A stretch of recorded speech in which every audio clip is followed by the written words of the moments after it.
Good evening, folks. Welcome to Wednesday night worship. We're going to have a great time of worship tonight. The worship team's already here with me. And once we've finished with worship tonight, we're going to start a series that'll take us probably most of the rest of the summer, just sharing with a number of different people, sharing testimonies. I'm going to start this whole thing off. Tonight, I'm going to sit down after we get done, and we'll be in a little bit different setting, but I'm going to share a testimony of when God healed my arm. I was just a young boy, and the church I grew up in, Four Corners Assembly of God over in Wisconsin, strongly believed and taught and preached divine healing. And there were times when people would say, you know, if you don't have enough faith, God isn't going to heal you. But I can tell you, and I will in this testimony tonight, that I had zero faith, and God healed me anyway. We'll talk about that as I share my story tonight after the worship team leads us in some songs of praise and worship. I'd encourage you to sing with them tonight. But let's open in a word of prayer, and then we'll worship together. Father, thank you for this day, this night that we have to worship you. Thank you that you are still the God who heals. And it isn't dependent on our faith, but it's dependent on your power. And Lord, we praise you, we worship you for your faithfulness, for your healing work in our lives, both physically and spiritually. And we commit this time tonight to you in Jesus' name. Amen.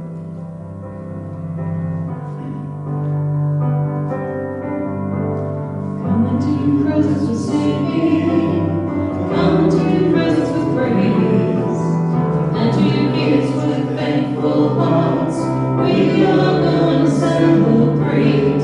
All of them is waiting, the power is on its way. So we'll shout hallelujah, lift it to you, Almighty Lord of praise. You deserve the highest praise. We can give them more.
raise a hallelujah. Can't stop my enemies. I'll raise a hallelujah in the presence of my enemies.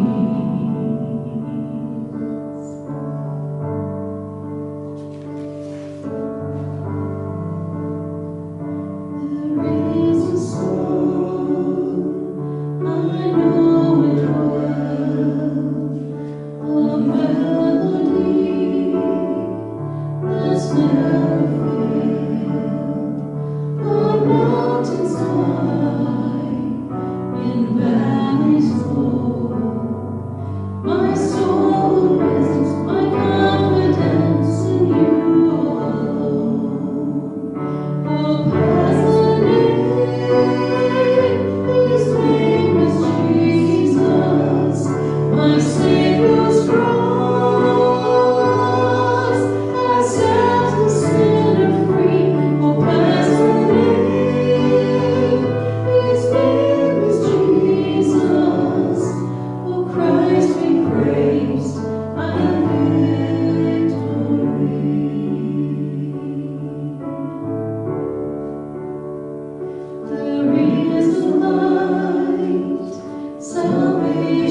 Hey, welcome friends. You know, a couple of weeks ago, just before my surgery, we went with the worship team out to the church, and we worked through and recorded a worship set for this evening service, and told you in that setting, kind of at the end of that worship set, that we were going to be doing some summer testimonies, and that I would kind of start the whole thing off tonight by just sharing just an account from my own life. I'd love to hear your testimony. If you've got a testimony to share, maybe you and I can sit down together in a setting like I'm in right now, here in my breezeway, in my little cabin breezeway, and we could talk about your story, your account.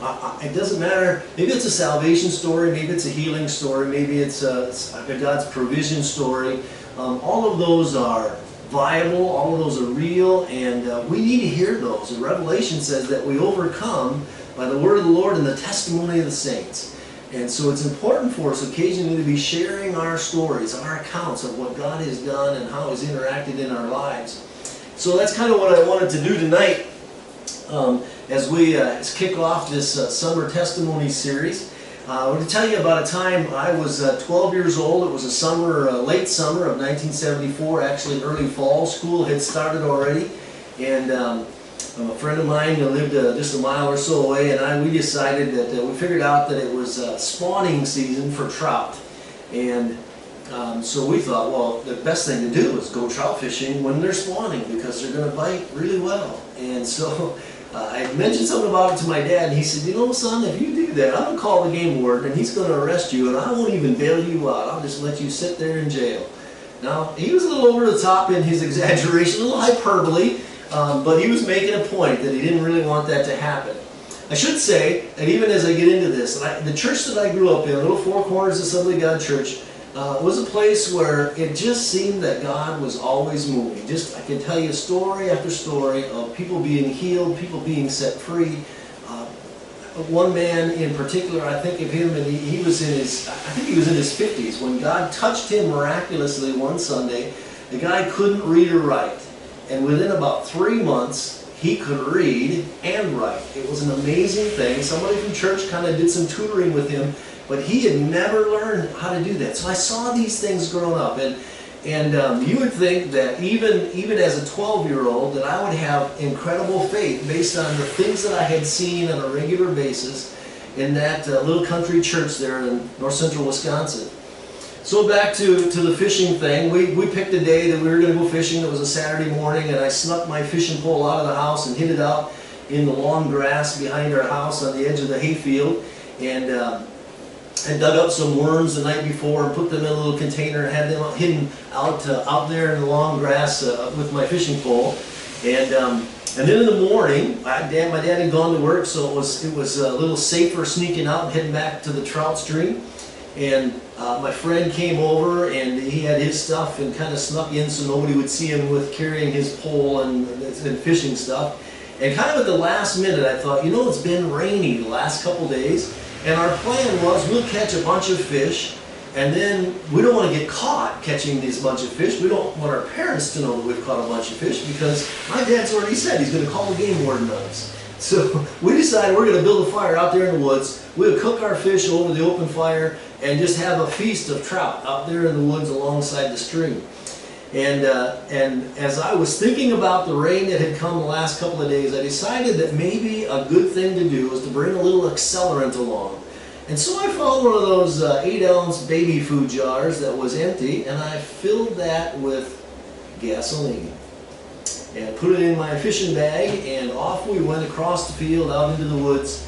And over the next number of hours, we fished to our heart's content and caught one fish that was about 6.5 inches long, and in my mind at some level I was thinking about somehow God miraculously creating an abundance of fish for my friend and I to eat. I'm doubting that in our rebellious moment that God was going to honor that and multiply our little fish. Nonetheless, it came time that we were kind of getting close to where we had to come out of the woods, so we thought, well, let's get a fire built. And I said to my friend, you build a fire, and I'll get this fish cleaned up. And I have a little pocket knife with me, and I'm cleaning the fish there on the edge of the water, washing out the inwards and all of those things, getting it ready. And my friend had built a fire, and because it had been very wet, the fire was just not going. It was one little flame, not even a full flame. I don't even know what I would call it, but it was smoking really bad because the wood was wet. And I had this brainstorm. I've got some gasoline. I can make this fire go. My friend should have known better. So I got the little jar of gasoline out, and I was going to carefully just kind of like take my coffee cup and just douse a little bit on the far edges of that pile of wood so as to get it wet, and eventually that it would catch on and everything would be great. Well, as I'm dousing with that little jar, kind of like this, suddenly that little ember of flame that was down there got a hold of the fumes of that gasoline, and kind of an explosion of sorts took place. And up the stream came this flame, and into the baby food jar came this flame. And it was a big poof, and there, there's fire everywhere, and I jumped back, and as I did, all of that gas that was left in that jar splashed up my arm. And now I'm on fire. And I had one of those NFL football jerseys on. It was a Bart Starr jersey, my prized possession.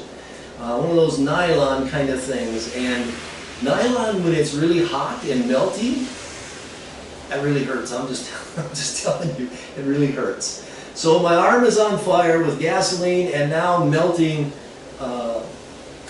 stuff going into my skin, and it's just ablaze, and I'm waving my arm like this. I'm on fire, I'm on fire. And my friend is saying, jump in the creek. And I said, I can't do that, I'm on fire. Finally he reaches over and pushes me and literally threw me into the creek. And so now, I get out of the creek, and we're having this conversation about how much trouble the two of us were going to be in. And I knew it was a Saturday, getting about noon or so, a little afternoon, and my sisters had a band practice, marching band practice out in White Lake. It was a 20-minute drive or something out to school, and it was my mom's turn to drive them, so nobody was going to be home shortly anyway. Conversation between my friend and I, we decided that what we were going to do was wait until my family, I knew they would all be gone, and I would sneak home, and we were pretty close to the same size, and I would just grab some extra clothes, and he and I would live in the woods for a couple weeks until my arm healed up. Yeah, that's what I would say now too. What an idiot. So anyway, after about 10 minutes of this severe pain, we decided that maybe we should just take me back to my house. And so we got to my mom's house, by my parents' house, and my mom was pretty frantic at that point. And off to the hospital we went, and they did their best to peel off the melted on shirt and the little windbreaker that was there underneath my shirt, and all of this stuff, and they're peeling off skin, and the doctors are telling me all of these incredible, horrible stories about what my arm was going to look like and the scarring that would be there. In fact, the doctor in the emergency room showed me pictures of several people that had significant burn scars on their body. I'll never forget that, because he said, son, this is what your arm is going to look like for the rest of your life because of what you've done today. Not a lot of bedside manners there. So anyway, so I don't drag this out too far. Got sent home, and over the next couple of weeks, I had to go back to the doctor's office 3 or 4 days a week. They would go in and rub some cleaning stuff on my arm, and they would peel dead skin off, and at some level, that was more painful than the original burn. It was just a horrific kind of thing. And I cried a lot, and my arm would swell up to 2 or 3 times the size it should have been because of the pus, the drainage. They had gauze bandages on there, and it was a horrible thing. My brother and I slept in the same bedroom. We were on bunk beds, and I would hang my arm over the bunk bed so as that it wouldn't touch anything. And of course, in the middle of the night, you fall asleep, you roll over, and you bump your arm, and then I'm in pain, and it was just a bad situation all over again. And so now we're about 2 weeks into this. It was because that happened on a Saturday. Sunday came. I didn't go to church that Sunday. I was at home. My mom stayed home with me to care for me. My dad took my siblings and went to church, and then the next Sunday came. Now, a little over a week into this thing, and we were at church on Sunday morning, and then Sunday night we were at church again, And the pastor, as he's wrapping up the Sunday night message, and he's calling people, as he did every Sunday night, just called people to the altars, giving out an invitation for repentance, for salvation, and then also offered people if they needed prayer for healing of whatever it would. And I saw many people over the years in that context be healed of various things. Some tremendous stories. Maybe I'll share one of those with you in another time. Anyway, that particular night, I hadn't slept since my arm got burnt. Hadn't really slept more than about 10 minutes at a time. The pain was just excruciating, all of those things. And so, pastor's saying, you know, we believe in the power of God. We believe in miracles, and nothing is too hard for God. He's saying all of the things that I would say as a pastor today. In my mind, as a 12-year-old, I'm thinking, I'm running through the stuff. And of course, I should have faith for this because of all that I've seen. But in my mind, I'm thinking I got a lot of strikes against me. One, I was really, really stupid in what I did. And at some level, I deserved what happened to me because of my stupidity.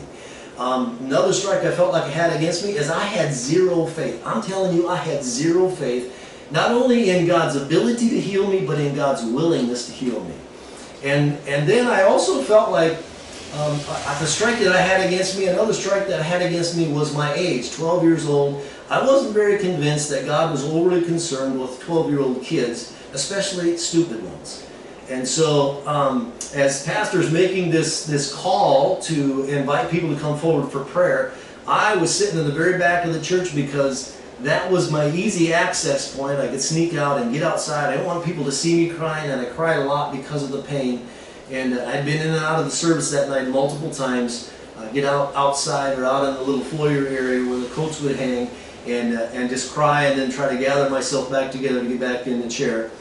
And so I got up and I'm heading out the door because I don't want to go forward to be prayed for. There's just no way that God is going to do anything for me. And I really need to get outside and cry. And as I'm heading out the door, my dad grabs me by the left arm. And he said, "We're going to get you prayed for." And I said, "Dad, I don't want to get prayed for." He didn't. And he said, "Son, I didn't ask you if you wanted to be prayed for. I said, we're going to get you prayed for." And we had a little stern conversation there as I would continue to protest. But at 12 years old, I probably weighed about 75 pounds, maybe 80. And Dad was pretty strong as an auto mechanic, and I didn't have a chance of really resisting him. And I couldn't really fight with one arm, and he had my good arm. So I couldn't even hit him with my bad arm because it just hurt too much at the point. So finally, you know, you let in, and I'm saying all the way up the aisle as I'm crying in front of everybody, just a massive embarrassing moment for me as I look back at it because of my foolishness. I'm telling my dad, this is the stupidest thing ever. God doesn't care, and He can't do anything about it. I don't know why you're making me do this. And people in the church are just kind of looking at me. A number of people, I could see them close their eyes and begin to pray. They just kind of reach their hand out as I'm being drugged past them down the center aisle of the church. And we got to the front of the church, and there was no need in saying what we were looking for in prayer that night. And again, I'll tell you, I had zero faith. But my dad had incredible faith because God had set him free instantaneously, miraculously from alcohol. He drank a lot of alcohol. Just amazing thing. You know, on a Sunday night when my dad committed his life to Christ, in that moment he was set free. He never had another drink the rest of his life. About a year and a half later, Dad continued, maybe 2 years later, he continued to smoke cigarettes, and it was a Sunday night service again, and he was prayed for, and instantaneously God delivered him from addiction to tobacco. So my dad had plenty of faith on my behalf. And so he said, "Pastor, we're praying, and we're believing that God is going to heal this boy tonight. He's going to heal my son tonight." And so they prayed for me, and I remember that as Pastor anointed me with oil, and began to pray, and began to pray in the Holy Spirit. And my dad was praying, and then pretty soon there were a number of some of the most godly people I've ever known in my life. Vesta Rowe and her husband Sherman, and Glenn and Virgie Wilson were there with my pastor and with my parents, and they were praying for me. And I remember thinking it was the stupidest thing in the world that they would do that they had any kind of idea that God would do anything for me. And I remember when they finally finished, and Dad let go of my hand, and I ran outside to finish crying. And I just thought, God, this is just the dumbest thing. I didn't feel anything, nothing's happened, and they're all in there celebrating your goodness and your faithfulness. And I still had a lot of pain in my arm. Went home that night, and as we went to bed, and I laid down, and my arm's hanging over the edge of the bed. And I dozed off, and the next thing I knew, my mom was shaking me because I only had 15 minutes to get dressed for school. I had fallen asleep and not woken up the entire night. In fact, I was laying on my stomach with my arm flopped across into the wall on the other side. Not an ounce of pain that night. Not an ounce of pain that night. And in fact, from that day forward, I never took another pain pill in that situation. I continued to see the doctor for several more weeks as they would peel skin off and they would do their stuff. I had zero pain after that. I literally, when they would take the brush out and scrub the dead skin off my arm and put this salve on there, and the doctor, bless his heart, continued to show me pictures of what burn scars were going to look like. Told me that maybe perhaps after a doctor appointment that my mom would take me to buy a bunch of long sleeve shirts because I'm going to want to wear them all year round because it's just going to look that bad. And I really didn't know what to think of all of that. Fast forward it now, it's the next summer, it's late in the next summer. My arm completely healed. And if you ever want to compare my arms, you can look at my right arm, which was burned, second-degree burns. I could get the records and show you that, the doctor's confirmation of a second-degree burn. It went from the tip of my right thumb all the way up my thumb and then up past my elbow, and it ended just about at the shoulder height. The entire thing was burned. Some places were significantly worse burns than others. But it was late in the summer, it was probably middle August, I suppose, of the next summer. And my mom was at the laundromat doing laundry. We didn't have a washing machine at home. We had to drive into town. It was about a 25-minute drive into Antigo to the laundromat. And Mom was doing laundry, and I had a doctor appointment coming up. And so I'm at the laundromat with Mom, and lo and behold, in comes to the laundromat, for whatever reason, my doctor comes in. And I hadn't seen my doctor in a number of months. And he said to me, you're the young man that burnt your arm so bad last fall, aren't you? And I said, yes, I am. And he said, how's your arm doing today? And I said, you know what, doctor? I said, my dad made me get prayed for one night. I didn't want to get prayed for. My dad made me be prayed for at my home church, and God healed me. And I don't have any pain, and I don't have any scars. And he said, son, that can't be. He said, come here, let me see your arms. And I put my arms out, and he's looking at my arms, and he said, I can tell by the markings on your arm which arm you burned. Now, you don't have as many scars as I thought you would, but I can see by the markings on your arm that you burned your left arm. And I can tell that it was a severe burn. And I said, no, I burned my right arm. No, you didn't. I remember treating your arm. You did not burn your right arm. You burnt your left arm. I said, I'm telling you, I lived with it. I know the pain, and I watched you scrape on it and all the other stuff. And we kind of had this little argument there at the laundromat. And then we went, and it was a follow-up thing. I think it was a physical for fall sports that I had to go to that afternoon. And anyway, by the time we got home that evening, it was about 4:30, 4:45, somewhere along in there, the home phone rang, and one of my sisters answered the phone. And Brad, it's for you. It's the doctor. Why would the doctor call me? And sure enough, it was the doctor who treated my arm was on the phone, and he said, you know what, Brad? I got to admit something to you. I got to confess. You were right. You did burn your right arm. I was sure by looking at your arms that you burned your left arm. I couldn't remember without looking at the records, but I have the records here on my desk in front of me. And doggone it, if you're not right, you did burn your right arm. Now think about how crazy that statement is. But over the years, I've given a lot of people the opportunity to just hold my arms out, just tell them I burned one of my arms with and it had a second-degree burn from the top of my thumb to my shoulder blade. Tell me which one. And probably 90% of people guess my left arm. I don't have any idea why, because they really look the same. But that, you know what? So many times in my life I've heard that if you don't have enough faith, you're going to prevent God from healing you. And I want to tell you that's hogwash. That's just crazy talk. I had zero. I had anti-faith. But my dad had faith. And he had faith that was big enough for me and for him. In fact, in James, it says, if anyone is sick, let him call the elders of the church and they will anoint him with oil and pray over him. And the prayer prayed in faith will make the sick person well. And do you notice in that passage, if you look it up in James chapter 5, you look that up and read through that, and you're going to discover that the faith that the prayer that is prayed in faith has nothing to do with the person that's being prayed for, but it has everything to do with the people who are praying. And that night, that godly group of people who anointed me with oil and prayed over me, prayed in a faith that I couldn't begin to have. And God heard and God healed. And so that's my story. I'm sticking with it. I've shared it in almost every country I've ever traveled to ministry in. I've shared that story. I'm sure I've shared it at church before. But let it be an encouragement to you. Even if you think you have zero faith or little faith, don't stop praying. Don't stop asking God. God is the God of miracles. He is the God of the miraculous. And He can do what you can't imagine possible. Greater things have yet to come. And if you want somebody to pray with you, I will pray with you. There's a number of people at our church here at Christian Assembly that would love to pray with you because many of them have experienced healings of their own. And maybe it's something else that you need to see. I've seen God do incredible things throughout a variety of areas of life, and I have faith that He will do it again. Thanks for tuning in tonight. Thanks for listening in a little bit on my story. And again, if you've got a testimony of God's faithfulness in your life, whether it's a healing like mine, or maybe it's your salvation story, maybe it's a God's provision story, whatever it may be, why don't you give me a call?